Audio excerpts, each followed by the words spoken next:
സുഖ്യപിതാവേ, നന്ദിയോടെ സ്തോത്രം.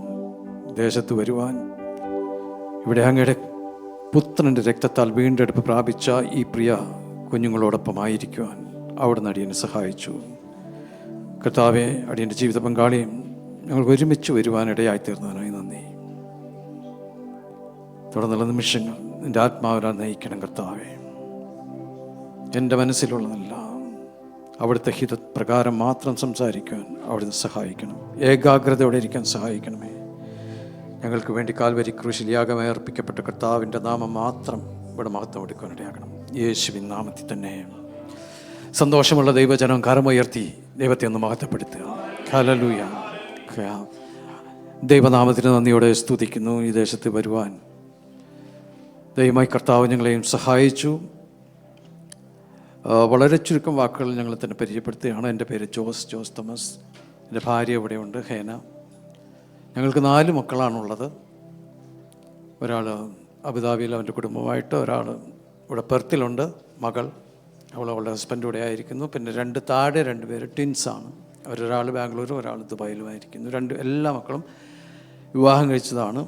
ഒരു കത്തോലിക്ക കുടുംബത്തിൽ ജനിച്ച് വളർത്തപ്പെട്ട് കത്തോലിക്കനായി തന്നെ ജീവിച്ചു പോകുന്ന അവസരത്തിൽ ഒരു കരിസ്മാറ്റിക് പ്രാർത്ഥനയിൽ പങ്കെടുക്കുവാനിടയായി. ജീവിതത്തിൽ ആദ്യമായിട്ട് ഞങ്ങൾ ദൈവവചനം അന്നാണ് കേട്ടത്.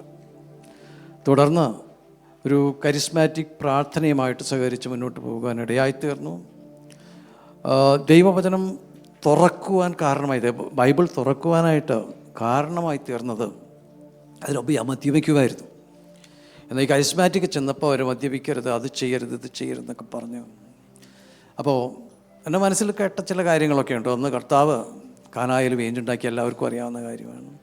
അത് തന്നെയല്ല, കാത്തലിക് ബൈബിൾ, POC ബൈബിളിൽ പ്രഭാഷകൻ എന്ന് പറഞ്ഞിട്ട് ഒരു പുസ്തകമുണ്ട്. ഈ പ്രഭാഷകനിൽ അദ്ദേഹത്തിൻ്റെ അഭിപ്രായ പ്രകാരം ഇടയ്ക്കിടയ്ക്കൊക്കെ ഒരു സ്മോൾ അടിക്കുന്നതല്ല എന്നാണ്.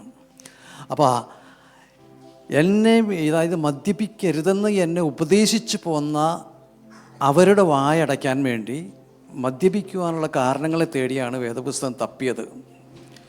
Price the Lord.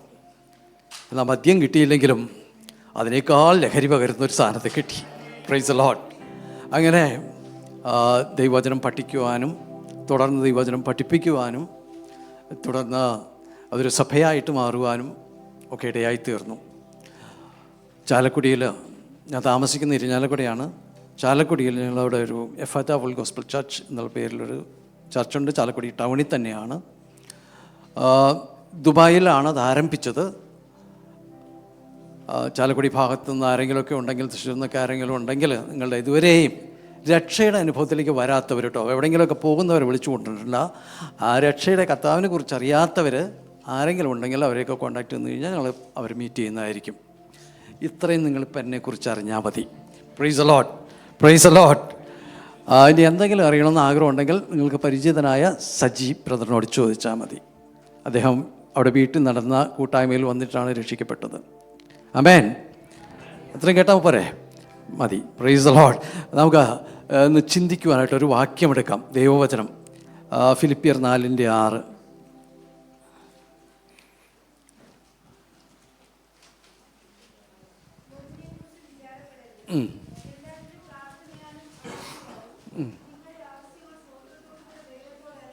ആമേൻ.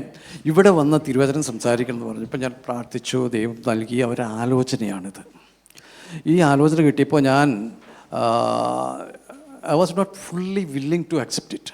ഞാൻ മറ്റൊന്നുമല്ല, ഞാൻ പറഞ്ഞു, കർത്താവേ, ഞാൻ ചാലക്കുടിയിലല്ല പ്രസംഗിക്കാൻ പോകുന്നത്, ഞാൻ ദുബായിലുമല്ല. കാരണം ദുബായിലൊക്കെ എന്ന് പറഞ്ഞു കഴിഞ്ഞാൽ അവിടെ വളരെ അൺസേർട്ടനാണ്.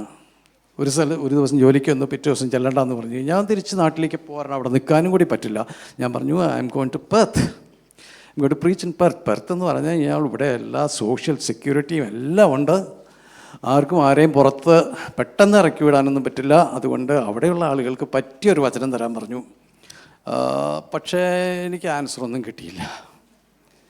അതുകൊണ്ട് അതെന്നെ മുറുകെ പിടിച്ചിവിടെ നിൽക്കുകയാണ്. ഒന്നിനെക്കുറിച്ചും വിചാരപ്പെടരുതെന്ന് പറഞ്ഞാൽ തിങ്ക് എന്നുള്ള അർത്ഥത്തിലല്ല, ഓവർലി തിങ്ക്. മനസ്സിലായോ? ആങ്സൈറ്റി, ഇതൊക്കെ നമുക്കെല്ലാവർക്കും ഉള്ളതാണ്. Price the Lord. എന്ന് കർത്താവ് പറയുന്നത്, നിങ്ങൾ ഒന്നിനെക്കുറിച്ചും ഭാരപ്പെടരുത്. ഇത് അപ്പോസ്തലനായ പൗലോസിനാൽ എഴുതപ്പെട്ട ഈ ലേഖനം പൊതുവെ കാരാഗ്രഹ ലേഖനങ്ങൾ എന്നൊക്കെ പറഞ്ഞ് ഇതിനെ അറിയപ്പെടുന്നുണ്ട്. അതിൽപ്പെട്ടൊരു ലേഖനമാണ്. അദ്ദേഹം അന്ത്യോക്യയിൽ നിന്നും തൻ്റെ 2ാം മിഷണറി ജേണി ആരംഭിക്കുകയാണ്. അന്തിക്കോസും സീലാസൊക്കെ ആയിട്ട് ഇങ്ങനെ പോയി അവസാനം പല ദേശങ്ങളിലൂടെ സഞ്ചരിച്ചിട്ട് അവർ ഫിലിപ്പയിലെത്തി കഴിഞ്ഞപ്പോൾ, നമുക്കറിയാമല്ലോ ഫിലിപ്പയിലാണ് നമുക്ക് ഏവർക്കും പ്രിയങ്കരിയായ ലുദിയയുടെയൊക്കെ ദേശം അല്ലേ? ഇവിടെ ഉണ്ടോ ലുദിയകൾ? ഉണ്ടാവണം. ഓക്കെ. അപ്പോൾ കുറേ അവിടെ പോയി ലുദിയയോട് സംസാരിച്ചു. ലുദിയ പൗലോസിൻ്റെ വാഗ്ധോരണി കേട്ടിട്ടല്ല, ദൈവം അവളുടെ ഹൃദയത്തെ തുറന്നതുകൊണ്ട് അല്പം സുവിശേഷം അകത്ത് കയറി കഴിഞ്ഞപ്പോൾ പിന്നീട് അവൾ ആ സുവിശേഷം ആരാണ്? കർത്താവായ യേശു ക്രിസ്തുവാണ്. യേശുവിനെ സ്വീകരിച്ചു, അവൾ രക്ഷിക്കപ്പെട്ടു, വീട്ടിലൊരു പ്രാർത്ഥനയൊക്കെ തുടങ്ങി. അത് കഴിഞ്ഞിട്ട് വീണ്ടും പൗലോസും സീലാസും കൂടി പുറത്തേക്ക് ഇറങ്ങി. അപ്പോൾ നമുക്കറിയാമല്ലോ, ഒരു വെളിച്ചപ്പാടത്തെ പെൺകുട്ടി പറഞ്ഞു, ഇതാ വരുന്നു അത്യുന്നതനായ ദൈവത്തിൻ്റെ പുരുഷന്മാർ രക്ഷാമാർഗം നിങ്ങളോട് അറിയിക്കും. ഒരു ദിവസമൊക്കെ പറയുന്നത് കേൾക്കാൻ നല്ല സുഖമാണ് കേട്ടോ. Price the Lord.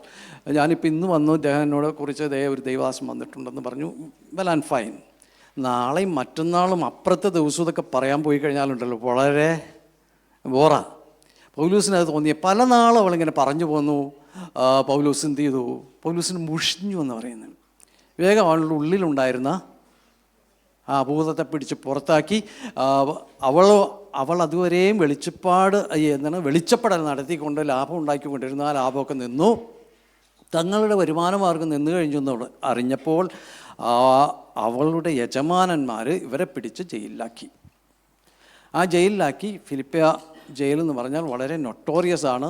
കാരണം കൈയും കാലും ഒക്കെ ആമത്തിൽ വെക്കുമെന്ന് പറയുന്നു ജയിലിനകത്ത്. അങ്ങനെ അവരെ അവിടെ ഇട്ടു. അതിനുശേഷം അവിടെ ഉണ്ടായിരുന്ന അത്ഭുതങ്ങളൊക്കെ നിങ്ങൾക്കെല്ലാം അറിയാം, എന്നും എനിക്കറിയാം. പക്ഷേ അതുകൊണ്ട് തന്നെ അത് ഞാൻ വീണ്ടും റിപ്പീറ്റ് ചെയ്യുന്നില്ല. അപ്പോൾ അവിടെ മധ്യത്തിൽ കിടന്നുകൊണ്ട് പൗലോസ് പറയുകയാണ്, ഇത് കൈയും കാലമൊക്കെ കെട്ടിയിട്ടിരിക്കുക. അപ്പോൾ ആ സമയത്ത് ഇദ്ദേഹം പറയുന്നു, ഒന്നിനെക്കുറിച്ചും ഭാരപ്പെടണ്ട. ഇത് കേൾക്കുമ്പോൾ നമുക്ക് തോന്നുന്നു ഇദ്ദേഹത്തിന് എന്ത് പറ്റി അല്ലേ? എന്ത് പറ്റിയെന്ന് നോക്കും. ഇത് പറയുന്നതിന് മുമ്പ് ഇദ്ദേഹം ഈ കാരാഗ്രഹത്തിൽ അവിടെ അടയ്ക്കപ്പെട്ടു കഴിഞ്ഞപ്പോൾ ഇദ്ദേഹം എന്തിനാണ് ജയിലിൽ കിടക്കുന്നത്? ഒരു ക്രിമിനലായിട്ടല്ല, ഒരു കള്ളനായിട്ടല്ല വന്നിരിക്കുന്നത് എന്നുള്ള കാര്യം അകമ്പടി പട്ടാളത്തിൽ വരെ അറിഞ്ഞു. അകമ്പടി പട്ടാളം എന്ന് പറഞ്ഞാൽ വലിയ VIP-കൾക്കൊക്കെ സെക്യൂരിറ്റി പോകുന്ന ആൾക്കാർ, അവർ വരെ അറിഞ്ഞു. ഇത് അവരറിഞ്ഞു എന്ന് കണ്ടപ്പോൾ കൂടെ ഉണ്ടായിരുന്ന സഹോദരന്മാരൊന്നുകൂടി ഉഷാറായി. ഈ ക്രിസ്ത്യാനികൾക്കൊരു എന്താ പറയുക, നമ്മൾ ചരിത്രമൊക്കെ നോക്കിക്കഴിഞ്ഞാൽ ദൈവവചനം വായിച്ചാൽ തന്നെ നമുക്ക് മനസ്സിലാകും. ഒരുത്തനെ പിടിച്ച് കൂട്ടിലിട്ടു എന്ന് പറഞ്ഞാൽ പുറത്ത് നിൽക്കുന്നവർക്ക് ഒന്നും കൂടി ഉഷാറ് കൂടും അല്ലേ? ആരും ഭയപ്പെട്ട് പിന്മാറിപ്പോവില്ല. കാരണം അവരുടെയൊക്കെ ഉള്ളിൽ വ്യാപരിക്കുന്നൊരു ശക്തിയുണ്ട്. അത് ധൈര്യത്തിൻ്റെ ആത്മാവാണ്, വീരത്വത്തിൻ്റെ അല്ല. അതുകൊണ്ട് മറ്റുള്ളവർക്കൊക്കെ വളരെ സന്തോഷം. എല്ലാവരും ചേർന്ന് പൂർവാധികം ശക്തിയോടുകൂടി അവിടെ സുവിശേഷം പ്രസംഗിക്കാൻ തുടങ്ങി കഴിഞ്ഞപ്പോൾ പൗലോസിനും സന്തോഷമായി. ഞാൻ ഇവിടെ കിടക്കുകയാണെങ്കിലും എല്ലാവരും പ്രസംഗിക്കുന്നുണ്ടല്ലോ. അങ്ങനെ അത് കഴിഞ്ഞിങ്ങനെ പ്രസംഗിച്ച് വന്നപ്പോൾ 2 വിഭാഗം ഉണ്ടായിരുന്നു. ഒരു കൂട്ടർ നല്ല മനസ്സോടുകൂടി തന്നെ പ്രസംഗിച്ചു. എന്നാൽ വേറൊരു കൂട്ടർ പൗലോസിന് കൂടുതൽ ക്ലേശം വരുത്തുവാനായിട്ട് ആഗ്രഹിച്ചുകൊണ്ട്. അതെങ്ങനെ ക്ലേശം വരിക? ഞാൻ പോയി ഇപ്പോൾ ദേവദാസനെ പിടിച്ച് കൂട്ടിലിട്ടു വിചാരിക്കേ, ഞാൻ പോയി പ്രസംഗിക്കാൻ പോയി കഴിഞ്ഞപ്പോൾ ആരെങ്കിലും എന്നെ പിടിച്ചു, പോലീസ് പിടിച്ചിട്ട് ചോദിച്ചു, എന്താ നിങ്ങളാരാ നിങ്ങളുടെ നേതാവ്? അദ്ദേഹം അവനിട്ട് വെച്ചിട്ടുണ്ട് എന്ന് പറഞ്ഞ് പോയി അവർ ഉപദ്രവിക്കുക. അപ്പോൾ അവന് കഷ്ടം കൂടുതൽ വരുത്താൻ വേണ്ടി ഇങ്ങനെ പറഞ്ഞുകൊണ്ടിരുന്നു. അപ്പോൾ ഇതിൻ്റെയൊക്കെ മധ്യത്തിലും പൗലോസിൻ്റെ ചിന്താഗതി ഇങ്ങനെയായിരുന്നു, എങ്ങനെയായാലും ക്രിസ്തുവിനെയല്ലോ പ്രസംഗിക്കുന്നത്. ഒരു ദൈവപൈതലുണ്ടാകേണ്ട, ഒരു ദൈവഭക്തനുണ്ടാകേണ്ട ഒരു മനോഭാവമാണ്. എനിക്ക് എന്തെല്ലാം അനുഭവിച്ചാലും ആളുകളുടെ മനസ്സിലിരിപ്പ് എന്ത് തന്നെയായാലും അവർ പ്രസംഗിക്കുന്നത് ക്രിസ്തുവിനെയല്ലോ. Praise the Lord, praise the Lord. ചിലപ്പോഴൊക്കെ നമുക്ക് ഈ സെൽഫ് റൈച്ചിയസ്നെസ് ഉള്ളത് കൊണ്ട് മറ്റുള്ളവർ പല ഉദ്ദേശത്തോടുകൂടി ഇന്ന് ക്രിസ്തുവിനെ പ്രസംഗിക്കുന്നുണ്ട് ലോകത്തെല്ലായിടത്തും. ചില സമ്പത്തിന് വേണ്ടി, പ്രസിദ്ധിക്ക് വേണ്ടി, അല്ലെങ്കിൽ പോപ്പുലാരിറ്റിക്ക് വേണ്ടി, പല കാര്യത്തിനും വേണ്ടിയും. പക്ഷേ അവിടെയൊക്കെ നമ്മുടെ അമർഷം, ചില സമയത്ത് നമ്മുടെ രോഷം ഉയരാറുണ്ട്. പക്ഷേ നമുക്കൊക്കെ ഉണ്ടാകേണ്ട മനോഭാവം എന്ന് പറഞ്ഞാൽ എങ്ങനെയായാലും ആ ക്രിസ്തുവിനെ അല്ലോ ഈ പ്രസംഗിക്കുന്നത് എന്ന് പറഞ്ഞ് അങ്ങനെ ഇരുന്നു. ഇതാണ് ഇതിൻ്റെ ബാക്ക്ഗ്രൗണ്ട് ഇദ്ദേഹം പറയാനായിട്ട്. ഇപ്പം ഇദ്ദേഹത്തിൻ്റെ സാഹചര്യം എങ്ങനെയായിരുന്നു? സ്വന്തം ആൾക്കാർ തന്നെ അവർക്ക് അദ്ദേഹത്തിന് എതിരായിരുന്നു.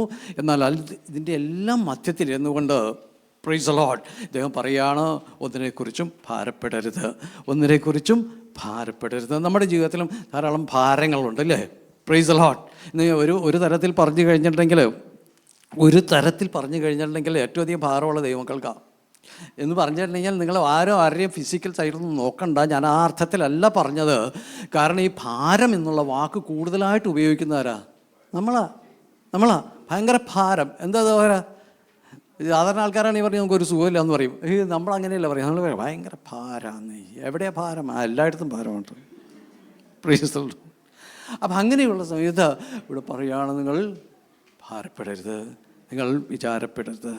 Price the Lord. വിചാരപ്പെട്ട് കഴിഞ്ഞിട്ടുണ്ടെങ്കിൽ ഒന്നിനെക്കുറിച്ചും വിചാരപ്പെടരുതെന്ന് പറഞ്ഞു കഴിഞ്ഞിട്ടുണ്ടെങ്കിൽ കർത്താവായ യേശു തന്നെ പറയുന്നത്, നിങ്ങൾ ഒന്നിനെക്കുറിച്ചും വിചാരപ്പെടരുത്. കാരണം എന്നിട്ട് അവിടെ കർത്താവ് ഒരു ഉദാഹരണം പറയുന്നത്, ആർക്കെങ്കിലും തനിക്ക് അല്പം നീളം കൂട്ടാനോ കുറയ്ക്കാനോ സാധിക്കില്ല. ലൂക്കോസിൻ്റെ സുവിശേഷത്തിൽ എഴുതിയിരിക്കുന്നത് കൂട്ടാനോ സാധിക്കില്ല. അപ്പോൾ ഇത്ര ചെറിയതിന് പോലും നിങ്ങളെ കൊണ്ട് കഴിയില്ലെങ്കിൽ പിന്നെ നിങ്ങളെ കൊണ്ട് എന്താ പറ്റുക? അപ്പോൾ ഈ കർത്താവിൻ്റെ ഭാഷയിൽ പറഞ്ഞാൽ, കർത്താവിൻ്റെ ദൃഷ്ടിയിൽ ഏറ്റവും ചെറിയതെന്ന് പറഞ്ഞാൽ എന്താ? നമ്മുടെ നീളം. എത്ര നാളായെന്നറിയോ? 70 വയസ്സായി. 70 വയസ്സൊന്നും ആയിട്ടില്ല, എങ്കിലും 70 കൊല്ലമായിട്ട് ഞാൻ ആഗ്രഹിക്കുന്നൊരു കാര്യമുണ്ട്, ഒരു ചാനും കൂടി നീളം വയ്ക്കണമെന്ന്. ഇതുവരെ സാധിച്ചിട്ടില്ല. പക്ഷെ കർത്താവ് നോക്കുമ്പോൾ കർത്താവ് അതിനെക്കുറിച്ച് എന്താ പറയുന്നത്? ഏറ്റവും ചെറിയതാണ്. നമ്മളെക്കൊണ്ട് പറ്റാത്ത ഈ സാധനം കർത്താവിന്. മനസ്സിലായോ? അപ്പം അങ്ങനെയാണെങ്കിൽ നമ്മൾ ഈ ഭാരപ്പെട്ടിട്ട് വല്ല കാര്യമുണ്ടോ? ഭാരപ്പെട്ടുകൊണ്ട് വല്ല ആ ഭാരം ചോന്നുകൊണ്ട് നടക്കാന്നല്ല മറ്റൊരു പ്രയോജനവുമില്ല. അപ്പം എന്തുകൊണ്ട് നിങ്ങൾ ഭാരപ്പെടരുത് എന്നുള്ളതാണ് നമ്മുടെ ഇന്നത്തെ വിഷയം. ആമേൻ. സന്തോഷമുണ്ടോ? എല്ലാവരും കരമുയർത്തി ദൈവത്തെ സ്തുതിക്കേ. ഹല്ലേലൂയ. ഈ പ്രസംഗിക്കുന്ന ആളുകൾക്ക് ഏത് പ്രസംഗമായാലോ, രാഷ്ട്രീയ പ്രസംഗമാണെങ്കിലും എന്ത് പ്രസംഗമാണെങ്കിലും പ്രസംഗിക്കുന്ന ആളുകൾ അതിനനുസരിച്ച് റെസ്പോണ്ട് ചെയ്ത് കഴിഞ്ഞാൽ ഉഷാറ് കൂടും. എന്ന് വിചാരിച്ചിട്ട് നിങ്ങൾ മിണ്ടാതിരുന്നാലും ഞാൻ പ്രസംഗിക്കും. കാരണം ഞാൻ കുറേ നാൾ ബൈബിൾ ക്ലാസ് എടുത്തിട്ടുണ്ട്. 2 പേരെ വെച്ചിട്ട് ബൈബിൾ ക്ലാസ് എടുത്തിട്ടുണ്ട്. 2 പേരെ. ചില ദിവസം ആൾക്കാർ വരില്ല. പക്ഷെ കർത്താവിനെ ഏൽപ്പിച്ചൊരു പണിയുണ്ട്. ആ പണി ഞാൻ ചെയ്തിട്ടുണ്ട്, ഇന്നും അത് ചെയ്യും. അതുകൊണ്ട് നിങ്ങൾ ആരുടെയും മുഖത്ത് നിങ്ങൾ ഭാരപ്പെടരുത്. അത് മാത്രമേ പറയാനുള്ളൂ. നിങ്ങൾ ഭാരപ്പെടരുത്. എന്തുകൊണ്ട് ഭാരപ്പെടരുത്? ഒന്ന്, എന്തുകൊണ്ട് ഭാരപ്പെടരുത്? ദൈവം നമ്മെ കരുതുന്ന ദൈവമാണ്. Price the Lord. He cares for us. പത്രോസ് എഴുതിയ ഒരു ലേഖനത്തിൽ 1 പത്രോസ് 5:7, അവൻ നിങ്ങൾക്കായി കരുതുന്നതാകയാൽ സകല ചിന്താകുലവും അവൻ്റെ മേലിട്ടുകൊള്ളുവൻ. പത്രോസ് ഇത് കോട്ട് ചെയ്യുന്നത് 55-ാം സങ്കീർത്തനം അതിൻ്റെ 22-ാമത്തെ വാക്യത്തിൽ നിന്നാണ്. നിൻ്റെ ഭാരം യഹോവയുടെ മേൽ വെച്ചുകൊള്ളുക. കണ്ടോ? ആ രണ്ടിലും വ്യത്യാസം കണ്ടോ? പഴയ നിയമത്തിൽ സങ്കീർത്തനത്തിൽ എഴുതിയിരിക്കുന്നത്, നിങ്ങളുടെ ഭാരം യഹോവയുടെ മേൽ വെച്ചുകൊള്ളുക. ഇപ്പോൾ എൻ്റെ കയ്യിലൊരു സാധനം തന്നിട്ട് എന്നോട് പറയുകയാണ്, ഈ താഴെ വയ്ക്കാൻ പറഞ്ഞാൽ ഞാൻ എന്ത് ചെയ്യണം? ചെറിയ സാധനമാണെങ്കിൽ ഞാനൊന്ന് കുനിയണം, ഇല്ലേ? അത് താഴെ വീണ് പൊട്ടിപ്പോകാതിരിക്കാൻ വളരെ ഭാരപ്പെട്ട് വളരെ ശ്രദ്ധയോടുകൂടി താഴെ വെച്ചാൽ മാത്രമേ അത് അവിടെ ഇരിക്കുകയുള്ളൂ, അവിടെ എത്തുകയുള്ളൂ. പഴയ നിയമം അങ്ങനെയായിരുന്നു. അവിടെ ചില പ്രോസസ്സും പ്രൊസീജിയറും പ്രോട്ടോക്കോളും ഒക്കെ ഉണ്ട്. എല്ലാവർക്കും എല്ലാം ചെയ്യാൻ പറ്റില്ല. വളരെ ശ്രദ്ധയോടുകൂടി ചെയ്യണം, വളരെ ശ്രദ്ധയോടുകൂടി. ഒരു എഫർട്ടുണ്ട്. എന്നാൽ പുതിയ നിയമത്തിലേക്ക് വരുമ്പോൾ എന്താ അവിടെ പത്രോസ് എന്താ പറയുന്നത്? നിന്റെ ഭാരം അതിൻ്റെ മേൽ വെച്ചുകൊള്ളാന്നോ? ഇട്ടുകൊള്ളുക. ഒരു ഭാരം വന്നു കഴിഞ്ഞാൽ തട്ടിക്കളയുക എന്ന് പറഞ്ഞാൽ ഇറ്റ് ഈസ് സോ സിമ്പിൾ.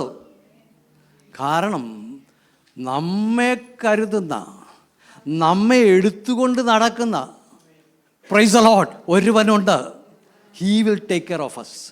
അതാണ് അതിൻ്റെ പ്രത്യേകത. ആമേൻ. അപ്പം അതുകൊണ്ട് ഈ ഭാരം വെച്ചുകൊണ്ട് ഈ ഭാരം എവിടെ ഇറക്കി വയ്ക്കുക, അതിനുള്ള സൊല്യൂഷൻ തേടിക്കൊണ്ട് നമ്മൾ നടക്കും, ഇല്ലേ? നമ്മുടെ ഭാരം എന്ന് പറഞ്ഞാൽ പല ഭാരങ്ങളുണ്ട്. ശരിക്കും ആക്ച്വലി ഇത് പ്രോബ്ലംസ് അല്ല നമ്മുടെ പ്രോബ്ലംസ്.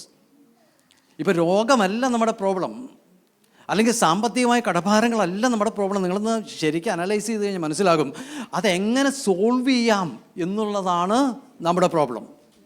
Price the Lord. നമ്മുടെ രോഗം വന്നു കഴിഞ്ഞാൽ ഏത് ഹോസ്പിറ്റലിൽ പോകണം, ഏത് ഡോക്ടറെ അടുത്ത് പോകണം, ഏത് മരുന്ന് വാങ്ങണം, ഈ മരുന്ന് വാങ്ങാൻ എങ്ങനെ കാശ് സംഘടിപ്പിക്കും, ഇതൊക്കെയാണ് നമ്മുടെ വിഷയങ്ങൾ. രോഗമെന്നുള്ളതിനെക്കുറിച്ച് നമ്മൾ മറന്നു കളഞ്ഞിട്ട് നമ്മുടെ ഭാരം പിന്നെ എങ്ങനെയാണ് ഈ സമ്പത്ത് ഉണ്ടാക്കാനോ അല്ലെങ്കിൽ ഏത് ഡോക്ടറെ കാണണമെന്നോ ഏത് ഹോസ്പിറ്റലിൽ പോകണമോ എന്നുള്ള ചിന്തകളാണ്. Price the Lord. ഇപ്പോൾ കർത്താവ് പറയുന്നത് നീ ഇട്ട് കളയേ, ഡോണ്ട് വറി അബൌട്ട് ഇറ്റ്. ഇതെങ്ങനെ സോൾവ് ചെയ്യുന്നുള്ളത് അറിയാൻ വേണ്ടി നീ അതിൻ്റെ പുറകെയൊന്നും പോണ്ട. കാരണം അവൻ നമ്മെ കരുതുന്ന ദൈവമാണ്. Price the Lord. നമ്മുടെ അവസ്ഥകൾ അറിയുന്ന ദൈവമാണ്. നമുക്ക് തോന്നും നമ്മൾ വലിയ പുള്ളികളാണെന്ന്, ഇല്ലേ? ഈ വലിയ പുള്ളികളായതുകൊണ്ടാണ് നമ്മൾ പലതിനും ഈ സൊല്യൂഷൻ അന്വേഷിച്ച് പോകുന്നത്.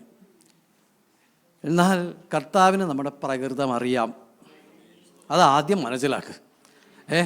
നിങ്ങളിപ്പോൾ ഇവിടെ ഓസ്ട്രേലിയയിലൊക്കെ വന്നു, ഞാനും ഗൾഫിലൊക്കെ ആയിരുന്നു കുറേ നാൾ. പക്ഷേ നമ്മൾ പല പൊസിഷനിലും പല കഴിവുകളും നമുക്കുണ്ട്. ദൈവത്തിൻ്റെ ദാനമാണ്. പക്ഷേ end of the day God knows who we are. നമ്മൾ ആരാണെന്ന് ദൈവത്തിനറിയാം. Praise the Lord. അവൻ നമ്മുടെ പ്രകൃതം അറിയുന്നു. നമ്മൾ ആരെന്തറിയുന്നു? അത് തന്നെ. ആ ബോധം ഉണ്ടെങ്കിലുണ്ടല്ലോ life will be so simple. Praise the Lord. Life will be so simple. കാരണം എന്ത് വന്നാലും നമ്മൾ അറിയേണ്ടെന്നേ. കാരണം ഒന്ന് നമ്മളെ കൊണ്ട് പറ്റും, നമ്മൾ നമ്മൾ പൊടിയാണ്. അതുകൊണ്ട് നമ്മൾ എന്ത് പ്ലാനും പദ്ധതിയും ഒരുക്കിയാലും അവിടെ അതിനായിട്ടുള്ള ആ എഫർട്ട് എടുക്കുക എന്നല്ലാതെ അതുകൊണ്ട് യാതൊരു തരത്തിലുള്ള പ്രയോജനം ഉണ്ടാവില്ല. Praise the Lord. Praise the Lord. Praise the Lord. പക്ഷേ ഒരു കാര്യമുണ്ട്, ദൈവത്താൽ സകലതും സാധ്യം. Praise the Lord. ആ വാക്ക് വിശ്വസിച്ചത് കൊണ്ടാണ് ഇന്നും നമ്മൾ മറിയയെ ഓർക്കുന്നത്, ഇല്ലേ?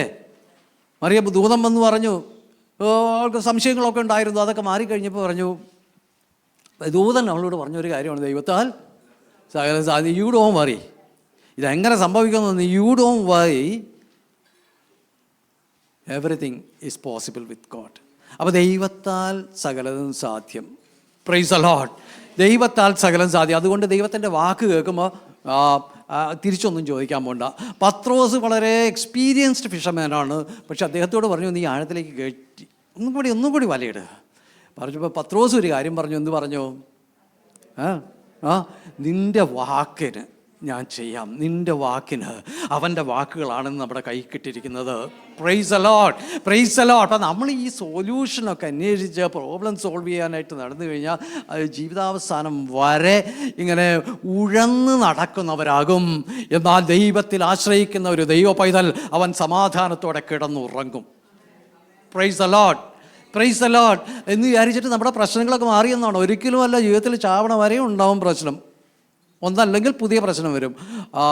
പക്ഷേ നമ്മളോടൊപ്പം, നമ്മൾ ഒറ്റയ്ക്കല്ല ഈ പോകുന്നത്. നമ്മുടെ കർത്താവ് നമ്മുടെ കൂടെയുണ്ട്. നമ്മുടെ കർത്താവ് കൂടെയുണ്ട്.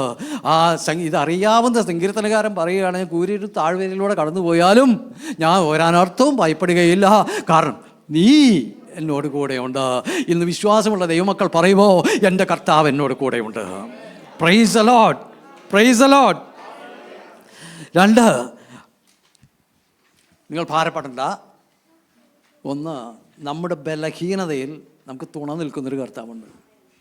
Praise the Lord. പൗലോസ് ചില്ലറക്കാരനൊന്നുമല്ല. അദ്ദേഹം ഭൂതങ്ങളെ പുറത്താക്കിയിട്ടുണ്ട്, രോഗികളെ സൗഖ്യമാക്കിയിട്ടുണ്ട്, മരിച്ചവരെ പോലും എഴുന്നേൽപ്പിച്ചിട്ടുണ്ട്.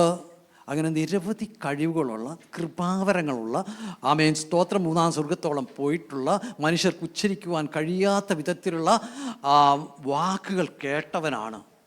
ഇതെല്ലാം ഉണ്ട്. Price the Lord. Praise the Lord. അങ്ങനെയുള്ള അദ്ദേഹത്തോട് കർത്താവ് പറയാണ്, പ്രൈസ് ദി ലോർഡ്, എൻ്റെ കൃപ നിനക്ക് മതി. പ്രൈസ് ഇന്ന് നമ്മുടെ ആവശ്യം അതാണ്. കൃപ. നമുക്ക് ഈ കൃപ എന്ന് പറഞ്ഞാൽ വെറുതെ കിട്ടുന്നതാകുന്നുണ്ട്, അതിന് യാതൊരു വാല്യൂവും കൊടുക്കുന്നില്ല. പിന്നെ നമ്മളൊക്കെ അഭിമാനികളാണ്. നമ്മൾ അഭിമാനികളെന്ന് പറഞ്ഞു കഴിഞ്ഞിട്ടുണ്ടെങ്കിൽ അഭിമാനികളെന്ന് പറഞ്ഞു കഴിഞ്ഞാൽ എങ്ങനെയാണ്? കാര്യം ഒന്നും സൗജന്യമായിട്ട് വേണ്ട. നാട്ടുകാരോട് പറഞ്ഞോ, പക്ഷെ ദൈവത്തോട് പറയരുത്. Price the Lord. ഈ നാട്ടുകാരടുത്തൊക്കെ ധൈര്യമായിട്ട് പറയാം, എനിക്ക് നിൻ്റെ പ്രിയൊന്നും വേണ്ട, എനിക്ക് നിൻ്റെ ഒന്നും വേണ്ട. പക്ഷേ because there is someone who gives me everything, അത് എന്ന് അതുകൊണ്ട് നമ്മൾ പറയണം വേണ്ട. Praise the Lord. പക്ഷേ അപ്പം നമ്മുടെ ബലഹീനതകളിൽ നമുക്ക് പൊക്കാൻ പറ്റാത്ത ഭാരങ്ങളെ പ്രൈസ് ദി ലോർഡ് എടുത്ത് പൊക്കുവാൻ നമ്മളെ സഹായിക്കുന്ന ഒരുവനുണ്ട്. അതുകൊണ്ട് ഇതെങ്ങനെ പൊക്കും എന്ന് വിചാരിച്ച് നമ്മൾ ഭാരപ്പെടണ്ട. Price the Lord. ഞങ്ങളിവിടെ പോന്നു കഴിഞ്ഞപ്പോൾ ഞങ്ങളുടെ അടുത്ത് 2 പെട്ടി ഉണ്ടായിരുന്നു, 2 സൂട്ട് കേസ് വലിയത്. ഈ സാധനം എടുത്ത് അധികം വെയിറ്റ് ഒന്നും ഉണ്ടായി, 22 കിലോ ഉണ്ടാവുള്ളൂ ഒരു പെട്ടി. ഒരു പെട്ടി അയാൾ തുറന്നില്ല, ഓരോ പെട്ടി പറഞ്ഞ് അതിൻ്റെ മുകളിൽ കയറ്റി വയ്ക്കാൻ പറഞ്ഞു, തുറപ്പിച്ചു. എക്സ്റേയിൽ എടുത്ത് വയ്ക്കാൻ പറഞ്ഞു. എടുത്ത് വെച്ചപ്പോൾ എന്ത് വെയിറ്റാണെന്നറിയോ? ഒരു കാലത്ത് ഞാൻ 19-60 കിലോ ഒക്കെ എടുത്ത് ഈസി ആയിട്ട് നടന്നു വന്നിട്ടുള്ളതാണ്. ഇപ്പോൾ ഈ 20 കിലോ ഉള്ള പെട്ടി എടുത്തപ്പോൾ പണ്ടത്തെ 20 കിലോയേക്കാൾ കൂടുതൽ ഭാരമുണ്ട് ഇന്നത്തെ 20 കിലോന് എന്നാ തോന്നിയത്. Price the Lord. അപ്പോൾ ആ സമയത്ത് കൊച്ചിൻ എയർപോർട്ടിൽ വെച്ച് ഒരാൾ അന്ന് നമ്മളെ സഹായിച്ചു കഴിഞ്ഞപ്പോൾ എനിക്ക് ഈസി ആയിട്ട് എടുത്തു വയ്ക്കാൻ പറ്റി. Price the Lord. ഇന്ന് ഭാരം പൊക്കാൻ ബുദ്ധിമുട്ടി, പൊക്കാൻ സാധിക്കാതിരിക്കുമ്പോൾ എങ്ങനെ സാധിക്കും എൻ്റെ കർത്താവേ എന്ന് വിളിച്ചപേക്ഷിക്കുമ്പോൾ അദൃശ്യമായൊരു കരം നിൻ്റെ വിഷയത്തിൻ്റെ മേൽ വരും, നിന്നെ പൊക്കുവാൻ സഹായിക്കും. Price the Lord. Praise the Lord. പക്ഷേ പ്രത്യേകിച്ചും എയർപോർട്ടിലൊക്കെയാണ് ആ ബെൽറ്റിൽ നിന്നൊക്കെ എടുക്കാനായിട്ട് ഇപ്പൊക്കെ ഒത്തിരി ബുദ്ധിമുട്ടായി പെട്ടിയൊക്കെ എടുക്കാനായിട്ട്. അപ്പം ഞാൻ അടുത്ത് നിൽക്കുന്ന ആരെങ്കിലോടൊക്കെ പറയും, സഹോദര പ്ലീസ് ഒന്ന് ഹെൽപ്പ് ചെയ്യാൻ പറയും, അയാളുടെ തരും. അങ്ങനെ ഞാൻ ഇതുവരെ ജീവിതത്തിൽ കാണാത്ത ആളുകൾ, ഞാനെന്നല്ല നമ്മളൊക്കെ ഇതുവരെ കാണാത്ത ആളുകളോട് നമ്മളെന്തെങ്കിലും സഹായം അഭ്യർത്ഥിക്കുമ്പോൾ അവരത് ചെയ്തു തരുന്നു എങ്കിൽ നമ്മെ നന്നായി അറിയുന്ന, നമ്മുടെ ബലഹീനതകളെ അറിയുന്ന, നമ്മുടെ കഴിവുകേടിനെ അറിയുന്ന, നമ്മുടെ എന്താ പറയുക, നമ്മുടെ ഒന്നുമില്ലായ്മയെ അറിയുന്ന ആ നല്ല കർത്താവ് എന്തെല്ലാം ചെയ്തു തരും. പിന്നെ നീ എന്തിനാ ഭാരപ്പെടണോ? Do you have to worry? No. അപ്പോൾ 2 കാര്യമായി. മൂന്നാമത് പ്രൈസ് ദി ലോർഡ്. നമുക്കറിയാം നമ്മുടെ പ്രാണൻ ഏറ്റവും വിലയേറിയതാണ്, അല്ലേ? അല്ലാന്ന് പറഞ്ഞാലും അവിടെ സ്വർണ്ണക്കട്ടി എടുത്തു വയ്ക്കുകയാണെങ്കിൽ ഒരുത്തൻ തോക്കും ചൂണ്ടി വന്നിട്ട് ഏത് വേണമെന്ന് ചോദിച്ചു കഴിഞ്ഞാൽ നമ്മൾ ഏതാ പറയുക? എനിക്ക് സ്വർണ്ണം മതി എന്ന് പറയുമോ? എൻ്റെ പ്രാണം മതി, എന്ത് വേണമെങ്കിലും എടുത്തുകൊണ്ട് നോക്കണം പറയും, അല്ലേ? സങ്കീർത്തനത്തിൽ അങ്ങനെ പറയും, സഹോദരൻ ശവക്കുഴി കാണാതെ ജീവിച്ചിരിക്കേണ്ടതിന് അവന് വീണ്ടെടുപ്പ് വില കൊടുക്കുവാൻ ആർക്കും കഴിയില്ല. അവൻ്റെ പ്രാണൻ്റെ വീണ്ടെടുപ്പ് ഒരു ഏറിയതാണെന്ന് പറയുന്നത്. Price the Lord. ആ പ്രാണൻ്റെ വില, ഏറിയ വില, അത് തിരിച്ചറിയാൻ നമുക്കറിയില്ല, മനുഷ്യർക്കറിയില്ല അതിൻ്റെ വില. പക്ഷേ ആ പ്രാണൻ നൽകിയവനറിയാം. കാരണം നമ്മളാരും അധ്വാനിച്ചിട്ടല്ല നമുക്ക് ഈ പ്രാണൻ കിട്ടിയത്, അല്ലേ? ആരെങ്കിലും അധ്വാനിച്ചിട്ടുണ്ടോ നമ്മുടെ ഈ പ്രാണന് വേണ്ടി? ഇത് ദൈവം നൽകിയതാ. അവൻ്റെ ജീവനാണ് നമുക്ക് നൽകിയിരിക്കുന്നത്. ആ നൽകിയവന് മാത്രമേ അതിൻ്റെ വില എന്തെന്നറിയുള്ളൂ. നമ്മൾ ഈ കൊച്ചുകുട്ടികൾക്കൊക്കെ സമ്മാനം വാങ്ങിച്ചു കൊടുക്കും, ചെറിയ ടോയ്സും അത് ഇതൊക്കെ ഇവർക്ക് പ്രായമാകുന്നതിന് മുമ്പ് ചെറിയ കുഞ്ഞുങ്ങൾക്ക് അവർക്കറിയാം അതിൻ്റെ വില. അതുകൊണ്ട് അവരെന്ത് ചെയ്യും? എടുത്തെറിയും, തട്ടും പൊട്ടും ഇതെല്ലാം ചെയ്യും. പക്ഷെ നമ്മൾ കാശ് കൊടുത്ത് വാങ്ങിച്ചാണെങ്കിലോ, അതിൻ്റെ വിലയറിയാവുന്നവനാണെങ്കിലോ, അവനതിനെ വളരെ ശ്രദ്ധയോടെ കരുതും. Price the Lord. നമ്മുടെ പ്രാണനെ അറിയാവുന്ന നമ്മുടെ കർത്താവിന് മാത്രമാണ്. അതുകൊണ്ടാണ് സ്വന്തം പുത്രനെ ആദരിക്കാതെ നമുക്ക് വേണ്ടി ഏൽപ്പിച്ചു തന്നത്. റോമാലേഖനത്തിൽ ഇങ്ങനെ പറയുന്നു, സ്വന്തം പുത്രനെ ആദരിക്കാതെ നമുക്ക് വേണ്ടി ഏൽപ്പിച്ചു തന്നവൻ അവനോടുകൂടെ സകലതും ആരിതിരിക്കുമോ.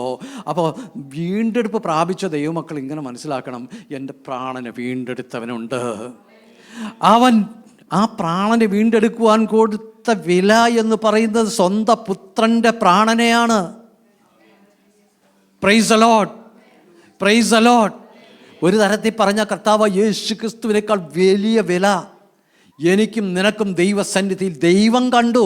ഉണ്ടെന്നല്ല ഞാൻ പറയുന്നത്, ദൈവം കണ്ടു, വിലയേറിയതായി കണ്ടു. എന്നെ നിന്നെയും വിലയേറിയതായി കാണുവാൻ ഇടയായി തീർന്നു. അവൻ ഏറ്റവും പ്രിയപ്പെട്ടത് നമുക്ക് പകരമായി നൽകി. അങ്ങനെ ആ സ്വന്തം പുത്രൻ്റെ പ്രാണനെ നമുക്ക് വേണ്ടി നൽകിത്തരുവാൻ മടി കാണിക്കാത്ത നമ്മുടെ കർത്താവ് അവനോട് കൂടെ, പ്രൈസ് ദി ലോർഡ്, അവനോട് കൂടെ സകലതും നൽകി തരാതിരിക്കുമോ? ഒരു ക്വസ്റ്റ്യനാ, ആൻസർ കൊടുക്കേണ്ടത് നമ്മൾ ഓരോരുത്തരുമാ. Price the Lord. അവനോട് കൂടെ, അവനോട് കൂടെ, അവനോട് കൂടെ നടക്കുന്ന ദൈവ പൈതലേ, പ്രൈസ് ദി ലോർഡ്, നിന്നെ കരുതുന്ന ഒരു ദൈവമുണ്ട്. നിന്റെ ആവശ്യങ്ങളെ അറിയുന്ന ഒരു ദൈവമുണ്ട്. Praise the Lord, praise the Lord. പ്രിയ കർത്താവിൻ്റെ ദാസൻ നേരത്തെ പറഞ്ഞു കാൽവിനിസത്തെക്കുറിച്ചൊക്കെ, പ്രീ ഡെസ്റ്റിനേഷൻ എന്നൊക്കെ പറയുന്ന സാധനം. ചില ആൾക്കാരങ്ങനെ പറയും, ദൈവം എല്ലാം മുൻകൂട്ടി അറിയിച്ചിട്ടുണ്ട്, നിശ്ചയിച്ചിട്ടുണ്ട്, പിന്നെ നമ്മൾ എന്ത് ചെയ്തിട്ട് എന്താ കാര്യം? അങ്ങനെയൊക്കെ ചിന്തിക്കുന്ന ആൾക്കാരുണ്ട്. എന്നാൽ ലോകസ്ഥാപനത്തിന് മുമ്പേ ക്രിസ്തു യേശുവിൽ അവൻ എന്നെയും നിന്നെ തിരഞ്ഞെടുത്തിട്ടുണ്ടെങ്കിൽ, പ്രൈസ് ദി ലോർഡ്, നമ്മുടെ ആവശ്യങ്ങളെ അവൻ അന്നേ അറിയുന്നു, അന്നേ അറിയുന്നു. നമ്മുടെ ജീവിതത്തെ അറിയുന്നു, അമ്മയെ അറിയുന്നു, നമ്മുടെ കുഞ്ഞുങ്ങളെ അറിയുന്നു, നമ്മുടെ നമുക്കുള്ള സകലതിനെ അവൻ അറിയുന്ന ദൈവമാണ്. അപ്പം അതുകൊണ്ട് നമ്മൾ ഭാരപ്പെട്ടിട്ട് വലിയ പ്രയോജനമൊന്നുമില്ല. നമുക്ക് വേണ്ടി നമ്മെക്കുറിച്ച് ഭാരപ്പെടുന്നൊരു ദൈവമുണ്ട്. എന്ന് പറഞ്ഞാൽ നിങ്ങൾ നമ്മുടെ ഭാരവുമായിട്ട് ദൈവത്തിൻ്റെ ഭാരം ഒരിക്കലും ആ ഒരു ചിന്താകുൽ അത് ഒരിക്കലും കമ്പയർ ചെയ്യരുത്. നമ്മെ അറിയുന്നൊരു കർത്താവുണ്ട്. Praise the Lord. നമുക്ക് വേണ്ടി സകലതും ഒരുക്കി വെച്ചിരിക്കുന്നൊരു കർത്താവുണ്ട്. നമ്മളത് ആകെ കാണേണ്ടത് നമ്മുടെ കണ്ണു തുറന്നൊന്ന് കാണണം. Price the Lord. ഹാഗാർ തൻ്റെ ഭർത്താവെന്ന് പറയാൻ പറ്റില്ല, അബ്രഹാമിൻ്റെ വീട്ടിൽ നിന്ന് ഇറങ്ങി മരുഭൂമിയിലൂടെ ഇങ്ങനെ പോകുമ്പോൾ, ബർശബ മരുഭൂമിയിലൂടെ അവൾ പോകുമ്പോൾ നമുക്കറിയാമല്ലോ, വെള്ളം കിട്ടിയില്ല. വെള്ളം സ്വന്തം മോനെ പോലും ഒരു കാട്ടിനപ്പുറത്തിട്ട് എനിക്ക് അവൻ്റെ മരണം കാണാൻ പറ്റില്ല എന്ന് വിചാരിച്ച്, പ്രൈസ് ദി ലോർഡ്, അവളിങ്ങനെ പ്രയാസപ്പെട്ടിരിക്കുമ്പോൾ ദൈവം അവളുടെ കണ്ണ് തുറന്നു. Price the Lord. കണ്ണ് തുറന്നപ്പോൾ അവരൊരു കാഴ്ച കണ്ടു, നീരുറവ കണ്ടു, ഇല്ലേ? അതിൽ നിന്ന് കോരി കുടിച്ചു. Price the Lord. ദൈവം ആ സമയത്ത് ഉണ്ടാക്കി വെച്ചതല്ല. ഈ ഹാഗാർ ജനിക്കുന്നതിന് മുമ്പ്, എബ്രഹാമിൻ്റെ വീട്ടിൽ വരുന്നതിന് മുമ്പ് ദൈവം അവൾക്ക് വേണ്ടി ആ അരുവി അവിടെ ഒരുക്കിയിട്ടുണ്ട്. നമ്മുടെ ജീവിതത്തിലെ നമ്മുടെ ആവശ്യങ്ങളെ അറിയുന്ന കർത്താവ് അതിന് വേണ്ട സകലതും ഒരുക്കിയിട്ടുണ്ട്. എന്നാൽ ഇന്ന് ഇന്നും നമ്മളത് തപ്പിക്കൊണ്ട് നടക്കുക. കാരണം നമ്മുടെ കണ്ണ് മൂടപ്പെട്ടിരിക്കുകയാണ്, കുരുടാക്കപ്പെട്ടിരിക്കുകയാണ്. കണ്ണ് തുറന്ന് നമുക്ക് നോക്കുവാൻ പറ്റാത്ത വിധത്തിൽ മുൻപിലുള്ള കാര്യങ്ങൾ പോലും കാണാൻ പറ്റുന്നില്ല. ഉദാഹരണം പറഞ്ഞാൽ, നമ്മൾ എന്തെങ്കിലും കാര്യമായിട്ടിങ്ങനെ ചിന്തിച്ച് പോകുകയെന്ന് വിചാരിക്കും. വേണ്ട, ചിന്തിക്കണ്ട. നമ്മുടെ കയ്യിലുള്ള ഈ മൊബൈൽ ഇല്ലേ, മൊബൈൽ നോക്കി ഇങ്ങനെ എന്തെങ്കിലും നോക്കി ഇങ്ങനെ നോക്കി ഇങ്ങനെ പോവും. മുന്നിൽ കിടക്കുന്ന കല്ല് കാണില്ല, പടി കാണില്ല, അതുമ്പോൾ തട്ടി താഴെ വീഴും, ഇല്ലേ? Price the Lord. അപ്പോൾ ചോദിക്കും, ഇതാരത് ഇവിടെ കൊണ്ടിട്ടേക്കണേ, ഇല്ലേ? അപ്പം സംഭവിക്കുന്നത് ഇവിടെ പിന്നെ റോഡൊക്കെ നല്ല ക്ലീൻ ആയതുകൊണ്ട് വലിയ പ്രശ്നമില്ല. നാട്ടിലാണെങ്കിലോ നമ്മളിങ്ങനെ ചോദിക്കും, ഇപ്പം കുണ്ടിട്ടവൻ്റെ കുഴപ്പമാണോ നീ നോക്കി നടക്കാഞ്ഞിട്ടാണോ? സ്വയം ചിന്തിക്കുക. നോക്കി നടക്കാൻ പറ്റില്ല. അപ്പം ഇന്ന് നമ്മുടെ ശ്രദ്ധ മൊബൈലിലായിരിക്കാം, മറ്റുള്ള ഓരോ വിഷയങ്ങളിലായിരിക്കാം. ദിവാസ്വപ്നം കാണുക എന്നൊക്കെ പറയല്ലോ പണ്ട് ആൾക്കാർ. അതുപോലെയുള്ള സ്വപ്നങ്ങളൊക്കെ കണ്ടുകൊണ്ടായിരിക്കാം നടക്കുന്നത്. അതുകൊണ്ട് തന്നെ മുൻപിലുള്ള അപകടങ്ങളെ, അനുഗ്രഹങ്ങളെ നമുക്ക് കാണാൻ പറ്റുന്നില്ല. ആരാ കുഴപ്പക്കാരൻ? ഒരു പക്ഷേ നമ്മൾ ചിന്താകുലരായിട്ട് നടക്കുകയായിരിക്കാം. ഭാരം, നേരത്തെ പറഞ്ഞ മാതിരിയുള്ള ഭാരം, പല കമ്മിറ്റ്മെൻറ്റ്സും ഉണ്ടാവും. ഇതെങ്ങനെ ഫുൾഫിൽ ചെയ്യും എന്ന് വിചാരിച്ച് നടക്കുകയായിരിക്കാം. Price the Lord. അപ്പോൾ അതുകൊണ്ട് ആ സമയത്തും നമുക്ക് നമ്മുടെ കണ്ണുകൾ തുറക്കപ്പെടണം. നമ്മുടെ കൽപ്പന എന്ന് പറഞ്ഞാൽ ഈ കണ്ണും അതുപോലെ തന്നെ ആത്മീയ ദൃഷ്ടികളും പ്രകാശിക്കണം. എങ്കിലേ ആ ആത്മീയ ദൃഷ്ടികൾ പ്രകാശിച്ചെങ്കിലേ ദൈവത്തിൻ്റെ പ്രൊവിഷൻസ് നമുക്ക് കാണുവാൻ പറ്റുകയുള്ളൂ. ആ പ്രൊവിഷൻസ് നമ്മൾ കണ്ടാൽ മാത്രമേ നമുക്ക് ഈ ഭാരവും ചിന്താകളോ ഒന്നും ഇല്ലാതെ ഈസി ആയിട്ട് മുന്നോട്ട് പോകാൻ പറ്റും. Praise the Lord. നാലാമത് 16-ാം സങ്കീർത്തനത്തിൽ സങ്കീർത്തനക്കാരൻ പറയുന്നൊരു വാക്യമുണ്ട്. അതിന് 8-9 വാക്യങ്ങളാണ്. ആരും എടുക്കേണ്ട, നേരം ഇല്ലാത്തതുകൊണ്ട് ഓടിച്ചു പോകും. യഹോവയെ ഞാൻ എപ്പോഴും എൻ്റെ മുന്നിൽ വെച്ചിരിക്കുന്നു, അവൻ എൻ്റെ വലതുഭാഗത്തുള്ളത് കൊണ്ട് ഞാൻ കുലുങ്ങിപ്പോവുകയില്ല. എൻ്റെ ഹൃദയം സന്തോഷിച്ചു, എൻ്റെ മനസ്സ് ആനന്ദിക്കുന്നു. യഹോവയെ എപ്പോഴും എൻ്റെ മുമ്പിൽ വെച്ചിരിക്കുന്നു. യഹോവ എപ്പോഴും എൻ്റെ മുമ്പിൽ ഉണ്ടെങ്കിൽ ഞാൻ യഹോവയ്ക്ക് അപ്പുറത്തുള്ളത് കാണില്ല. എൻ്റെ അപകടങ്ങൾ, എനിമീസ് എല്ലാം വരുന്നത് അകലെ നിന്ന് വരുന്നുണ്ടാകും. പക്ഷെ ദൈവം എൻ്റെ മുന്നിലുള്ളിടത്തോളം കാലം എനിക്ക് അപ്പുറത്തേക്ക് എൻ്റെ ദൃഷ്ടി പോകാത്തത് കൊണ്ട് ഞാൻ കുലുങ്ങാതെ, ഭയപ്പെടാതെ, ധൈര്യത്തോടെ, ഭാരപ്പെടാതെ മുന്നോട്ട് പോകാൻ പറ്റും. Praise the Lord. Praise the Lord. രണ്ടൊന്ന് കാര്യമുണ്ട്. ദൈവത്തെ, യഹോവയെ നമ്മുടെ മുമ്പിൽ വെച്ച് കഴിഞ്ഞാൽ, കർത്താവിനെ നമ്മുടെ മുമ്പിൽ വെച്ച് കഴിഞ്ഞാൽ, ഒന്ന് നമുക്ക് അപ്പുറത്തുള്ളത്, കർത്താവിന് അപ്പുറത്തുള്ളത് നമുക്ക് കാണാൻ പറ്റില്ല. കാരണം കർത്താവിനെ കാണുകയാണെങ്കിൽ അത് മതിയെന്നേ. Price the Lord. മറ്റൊന്ന്, കർത്താവ് നമ്മുടെ മുമ്പിലുണ്ടെങ്കിൽ നമുക്കെതിരെ ഒരു ശത്രു പോലും വരില്ല. ഒരു ശത്രുവും വരില്ല. കാരണം കർത്താവിനെ കീഴ്പ്പെടുത്തിയിട്ട് വേണം നമ്മെ തൊടാൻ. ഇല്ലേ? എന്നെ തൊടുന്നവൻ എൻ്റെ കണ്ണിലെ കൃഷ്ണമണിയെ തൊടുന്നു എന്നൊക്കെ പറയണമായി. Price the Lord. അത് സങ്കീർത്തനകർത്താവ് പറയുക. അപ്പം അതുകൊണ്ട് ദൈവത്തെ നമ്മുടെ മുമ്പിൽ വയ്ക്കുക. എന്ത് കാര്യം ചെയ്യുമ്പോഴും ഫസ്റ്റ് പ്രിഫറൻസ് കർത്താവ്. ആലോചന ഉദിക്കുമ്പോൾ ആഗ്രഹങ്ങൾ പലതും വരും നമ്മുടെ ജീവിതത്തിൽ. പദ്ധതികളൊക്കെ നമ്മൾ വളരെ പ്ലാനൊക്കെ ചെയ്യും, വളരെ നല്ല നല്ല നല്ല കഴിവുള്ള ആൾക്കാരാണ്. പക്ഷേ കർത്താവിനെ മുമ്പിൽ വയ്ക്കുക. Price the Lord. അവനെ മുമ്പിൽ വയ്ക്കുക. തീയിലൂടെ പോകേണ്ട സന്ദർഭങ്ങൾ വരും, അല്ലേ? തീയിലൂടെ പോകേണ്ട സന്ദർഭങ്ങൾ വരും, നദിയിലൂടെ പോകേണ്ട സന്ദർഭം വരും. പക്ഷേ കർത്താവ് നമ്മുടെ മുമ്പിലുണ്ടെങ്കിൽ, കർത്താവ് നമ്മുടെ മുമ്പിലുണ്ടെങ്കിൽ അവൻ ചെങ്കടലിനെ വിഭജിച്ചവനാണ്. അതിലൂടെ അവൻ നമ്മെ നടത്തും. Price the Lord. അപ്പം അതുകൊണ്ട് എങ്ങനെ ഈ കടൽ അങ്ങോട്ട് കടക്കും എന്നോർത്ത് ഭാരപ്പെടണ്ട. അവസാനമായി ഞാൻ നിർത്തിയാണ്. ഫിലിപ്പി ലേഖനം തന്നെ 4-ാം അധ്യായത്തിൽ പറയുന്നു, അതിൻ്റെ 4-5 വാക്യങ്ങളിലാണ് പറയുന്നത്. Price the Lord. കർത്താവിൽ സന്തോഷിപ്പിൻ, എപ്പോഴും സന്തോഷിപ്പിൻ. അതിനുശേഷമാണ് പറയുന്നത് നിങ്ങൾ ഭാരപ്പെടണ്ട. കാരണം എങ്ങനെ സന്തോഷിക്കണം, എപ്പോഴും സന്തോഷിക്കണം എന്ന് പറഞ്ഞിട്ട് അതിൻ്റെ അവസാനം പറയുന്നത് ഇങ്ങനെയാണ്, കർത്താവ് വരുവാൻ അടുത്തിരിക്കുന്നു. ഫിലിപ്പിയർ 4:4-5. ഭാരപ്പെടാതിരിക്കാൻ മറ്റൊരു കാരണം, നമ്മുടെ കർത്താവ് വരുവാൻ അടുത്തിരിക്കുന്നു. Price the Lord. കർത്താവ് വരുവാൻ അടുത്തിരിക്കുന്നു. അപ്പം അതുകൊണ്ട് എന്ത് ആയാലും, ഇപ്പോൾ കഷ്ടതയായിരിക്കാം, രോഗമായിരിക്കാം, പ്രയാസമായിരിക്കാം, എല്ലാം ആയിരിക്കാം, അത് ഒരു ഇൻഡെഫിനിറ്റ് അല്ല, ഇങ്ങനെ അണെൻഡിങ് അല്ല. അതിനൊരു സ്റ്റോപ്പ് പോയിൻ്റ് ഉണ്ട്. യാർത്തിരമ്പി വരുന്ന ശക്തരായ കപ്പലിനെ ഒക്കെ ഇടിച്ച് താഴെയിടാൻ കഴിവുള്ള അതിശക്തമായ തിരമാലകൾക്ക് ദൈവം എങ്ങനെയാണ് അതിർത്തി വച്ചിരിക്കുന്നത്? മണൽത്തരി കൊണ്ടാണ്.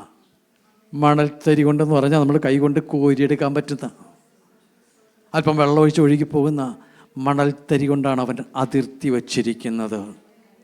Price the Lord. അതുകൊണ്ട് തന്നെ അതിന് ഒരു ലിമിറ്റ് ഒരു പരിധി കഴിഞ്ഞിട്ട് അതിനപ്പുറത്തേക്ക് പോകാൻ പറ്റില്ല. Price the Lord. ആർത്തിരമ്പി വരുന്ന തിരമാലകൾ പോലെ പലതും നമ്മുടെ നേരെ ആഞ്ഞടിക്കും ജീവിതത്തിൽ. പക്ഷേ കർത്താവ് വച്ചിട്ടുള്ള ഒരു അതിർത്തിയുണ്ട്, ഒരതിരുണ്ട്, ഒരു വേലിയുണ്ട്. Nothing can surpass that boundary. ആ ഫെൻസിനെ അതിജീവിച്ചുകൊണ്ട് അപ്പുറത്തേക്ക് പോകാൻ പറ്റില്ല, നമ്മുടെ അടുത്തേക്ക് വരാൻ പറ്റില്ല. ആ ബോധമുള്ളവൻ, പ്രൈസ് ദി ലോർഡ്, അതിനെ കാണാൻ കഴിയുന്നവൻ, അവനൊരിക്കലും ഭാരപ്പെടില്ല. അതുപോലെ തന്നെ നമ്മുടെ ഈ ഭൂമിയിലായിരിക്കുമ്പോൾ ഉള്ള പ്രശ്നങ്ങൾ, പക്ഷെ നമ്മുടെ കർത്താവ് വരാറായി. Price the Lord. അതിനെ പ്രതീക്ഷിച്ചിരിക്കുന്നവന് പ്രൈസ് ദി ലോർഡ്. നട്ടുച്ചയ്ക്ക് നിന്ന് മുകളിലേക്ക് നോക്കിക്കഴിഞ്ഞാൽ സൂര്യനെ കാണാം. പ്രത്യേകിച്ചും ഈ ദേശത്തെ സ്കൈയൊക്കെ വളരെ ക്ലിയറാണ്, സൂര്യനെ കാണാം. ഈ സൂര്യനെ നോക്കിക്കൊണ്ട് നിന്ന് കഴിഞ്ഞാൽ ഇവിടെയുള്ള വല്ല പ്രാണികളും വരും നമ്മൾ ശ്രദ്ധിക്കുമോ? അല്ലെങ്കിൽ മറ്റുള്ള എന്തെങ്കിലും നമുക്ക് കാണാൻ പറ്റുമോ? കർത്താവിനെ മാത്രമായിരിക്കും കാണുക. അപ്പോൾ കർത്താവിൻ്റെ വരവ് പ്രതീക്ഷിച്ചിരിക്കുന്ന നമുക്ക് അതിനേക്കാൾ വലിയൊരു കാര്യം നമുക്കുണ്ടോ? പിന്നെന്തിനാ നമുക്ക് ഭാരപ്പെടണം? Price the Lord. ആ കർത്താവ് വന്ന് നമ്മളെ കൊണ്ടുപോകാൻ പോവുക. അതിന് പൂർണ്ണമായി വിശ്വാസം അർപ്പിച്ചിരിക്കുന്ന ഒരു ദൈവം പൈതൽ അവനെന്തിനെക്കുറിച്ചാണ് പിന്നെ ഭാരപ്പെടേണ്ടത്? ഒന്നിനെക്കുറിച്ചും ഭാരപ്പെടരുത്. കാരണം നമ്മുടെ കർത്താവ് വരാറായി. നമ്മുടെ ഒരു നിമിഷം നമ്മുടെ കണ്ണുകളെ അടയ്ക്കാം. ഇന്ന് കേൾപ്പിക്കപ്പെട്ട ഈ ദൈവ വചനങ്ങൾ പ്രൈസ് ദി ലോർഡ് നമുക്ക് അനുഗ്രഹമായി തീരേണ്ടത്. ജീവിതത്തിൻ്റെ പ്രതികൂലങ്ങളിലൂടെയും പ്രതിസന്ധികളുടെയും പ്രശ്നങ്ങളുടെയും എല്ലാം നമ്മൾ കടന്നു പോകേണ്ടതായിട്ട് വരും. ഈ ലോകത്തിൽ നമുക്ക് കഷ്ടമുണ്ട് എങ്കിലും നിങ്ങൾ ധൈര്യപ്പെടുവൻ, ഞാൻ ലോകത്തെ ജയിച്ചിരിക്കുന്നു എന്ന് പറഞ്ഞിട്ടുള്ള ഒരു ജയാളിയായ കർത്താവിനെയാണ് നമ്മൾ പിൻചെല്ലുന്നത്. Price the Lord. അതുകൊണ്ട് നിങ്ങൾ ഭാരപ്പെടരുത്. നമ്മളുടെ ഭാരപ്പെടരുത്. ക്രിസ്തീയ ജീവിതം എന്ന് പറഞ്ഞാൽ കഷ്ടതയും പ്രയാസവും ബുദ്ധിമുട്ടും ഒക്കെ ഉണ്ട്. പക്ഷേ അത് ഒരു ഭാരം എടുത്തുകൊണ്ടുള്ള ഞെരങ്ങിക്കൊണ്ടുള്ള ഒരു ജീവിതമല്ല. അത് സന്തോഷത്തിൻ്റെ ജീവിതമാണ്. ജയാളിയായവൻ്റെ കൂടെ നടക്കുന്ന ജീവിതമാണ്. Price the Lord. പരിശുദ്ധ പിതാവേ, കേൾപ്പിക്കപ്പെട്ട ഈ ദൈവവചനത്തിനായി സ്തോത്രം. കർത്താവേ, ഇത് ഞങ്ങളുടെ ജീവിതത്തിൽ വിശ്വാസമായി പരിണമിക്കട്ടെ. പ്രതികൂലങ്ങളും പ്രയാസങ്ങളും പ്രശ്നങ്ങളും എല്ലാം കടന്നു വരുമ്പോഴും അതിനെ അതിജീവിക്കുവാൻ വേണ്ട കൃപ ഞങ്ങളുടെ മേൽ പകരുമാറാകണമേ. ഞങ്ങളെക്കൊണ്ട് ഒന്നിനും കഴിവില്ലപ്പാ. ഞങ്ങൾ പൂർണ്ണമായും നിന്നിൽ ആശ്രയിക്കുന്നു. ഏതെല്ലാം പ്രതിസന്ധികൾ വന്നാലും അങ്ങിൽ മാത്രം ആശ്രയിച്ചുകൊണ്ട് മുന്നോട്ട് പോകുവാൻ അവിടെ നിങ്ങളെ സഹായിക്കണമേ. തലവണക്കിരിക്കുന്ന എല്ലാ മക്കളെയും അവിടെ നിന്ന് അനുഗ്രഹിക്കണം കർത്താവേ. ശക്തീകരിക്കണമേ കർത്താവേ. ധൈര്യപ്പെടണമേ കർത്താവേ. നിരവധി വിഷയങ്ങൾ നിങ്ങൾക്ക് ചിന്തിക്കുവാനുണ്ട്. തൻ്റെ പ്രിയപ്പെട്ടവരിന്നെല്ലാം അകന്ന് ഇത്ര ദൂരത്തിൽ ഈ ദേശത്ത് ഇവർ ആയിരിക്കുമ്പോൾ നാട്ടിലുള്ളവരെ കുറിച്ച് ഭാരമുണ്ട്, പ്രയാസങ്ങളുണ്ട്. എന്നാൽ എൻ്റെ കർത്താവേ, ഇവരെ താങ്ങുന്ന കർത്താവ്, അവരെയും താങ്ങുന്ന കൃപയ്ക്കായി നന്ദി. നിൻ്റെ സാന്നിധ്യം അവരോട് കൂടെ ഇരിക്കണം. ധൈര്യപ്പെടുത്തണം കർത്താവേ, യേശുവിൻ നാമത്തിൽ തന്നെ. വചനത്തിൽ സംസാരിച്ച കർത്താവിൻ്റെ ദാസനോടുള്ള സ്നേഹത്തെയും ബഹുമാനത്തെയും അറിയിക്കുന്നു. ദൈവം ധാരാളമായിട്ട്